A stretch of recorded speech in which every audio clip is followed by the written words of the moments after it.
Siang, Ibu dan teman-teman. Di sini saya akan menjelaskan tujuan dari saya membuat alat peraga sampai dengan saya memperagakannya.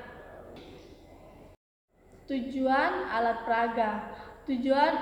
Tujuannya adalah agar peserta didik dapat memahami dan mengetahui sistem pencernaan pada burung. Dan dari alat peraga ini, peserta didik juga dapat menjelaskan bagaimana proses makanan yang dimakan oleh burung dapat tercerna dengan baik atau tidak, sehingga siswa bisa memahami apa yang disampaikan oleh guru. Di sini saya menggunakan alat dan bahannya tuh gunting, pensil warna, penghapus, stik, lem kertas, kertas manila, dan kertas minyak.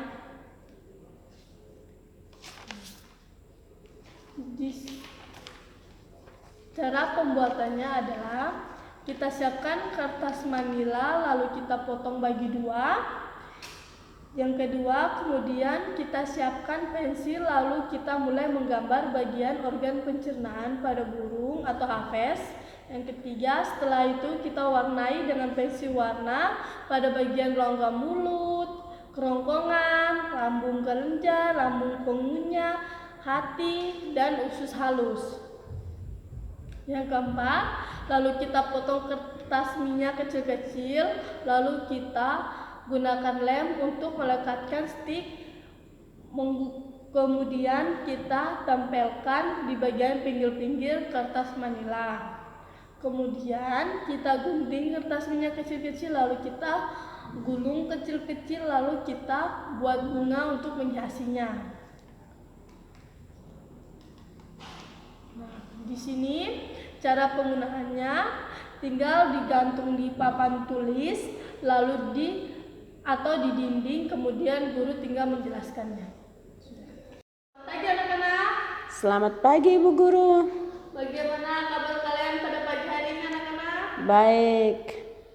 Nah, hari ini kita akan belajar tentang alat pencernaan pada burung. Nah, sebelum kita belajar, mari kita berdoa menurut agama dan kepercayaan kita masing-masing. Berdoa mulai.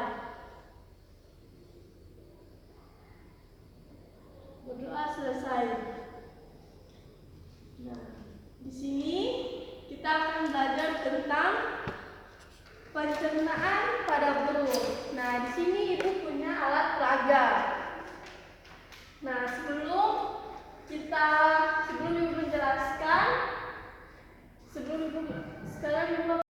pencernaan pada burung biasanya dibedakan menjadi 3, yaitu sistem pencernaan secara mekanik, enzimatis, dan biologis. Nah, di sini Ibu akan menjelaskan satu persatu. Sistem pencernaan secara mekanik pada burung terjadi pada rongga mulut dengan bantuan lidah yang mendorong makanan menuju ke kerongkongan, kemudian dari kerongkongan menuju ke tembolok dan menuju ke empedal.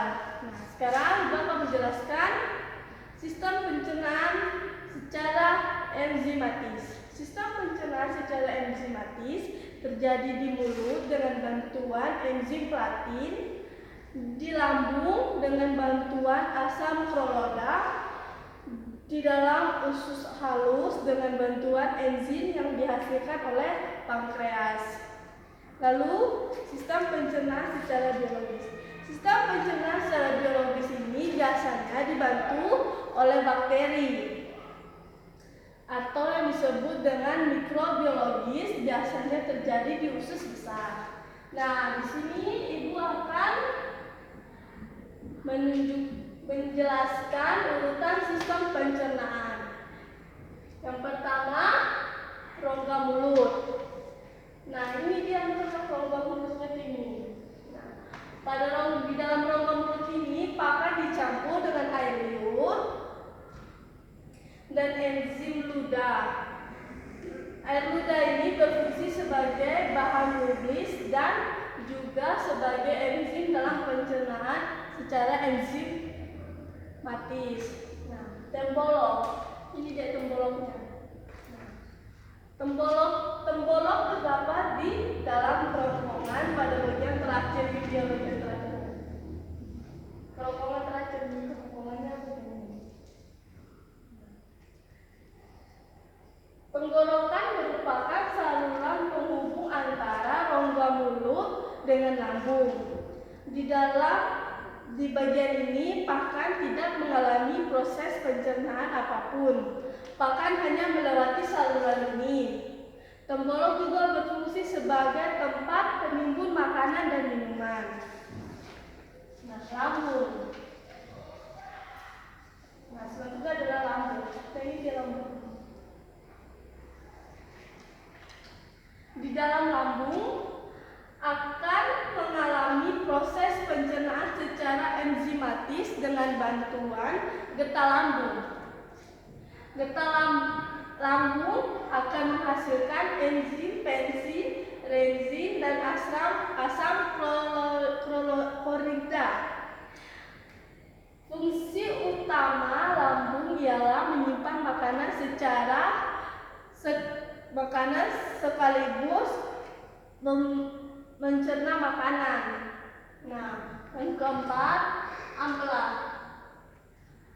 Di dalam ampela terjadi proses pelumatan pakan yang dibantu dengan grit, pada umumnya merupakan kerikil atau batu.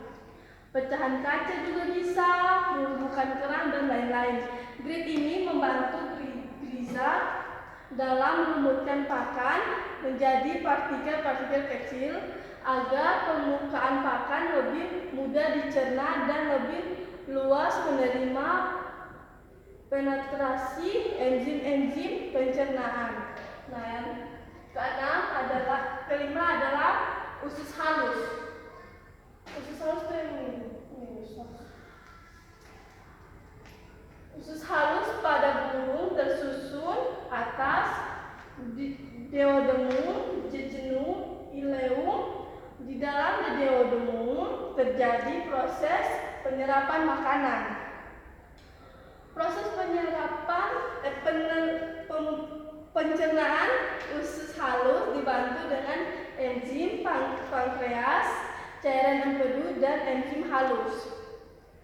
Empedu berfungsi untuk menyelumuskan lemak dan mengaktifkan lipase dan menghidrolisasikan lemak. Fungsi utama usus melindungi dinding duodenum dari pengaruh suasana asam lambung.